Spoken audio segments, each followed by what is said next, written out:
Ano nangyari kayo, Ab? Di mo ba nakita? Palis na kami. Nasa din ako nga. Kaya nga. Lakad, bilisan mo, putang. Anong nangyari dyan? Tara! Dali nyo na yun sa doktor, sa emergency room na.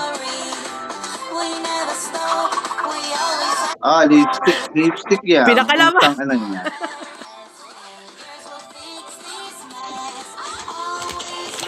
Hoy,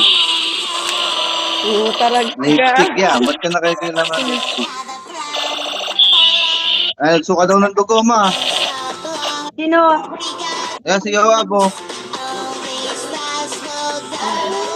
Oh. Puntahan nyo nga, maihatid nyo nga.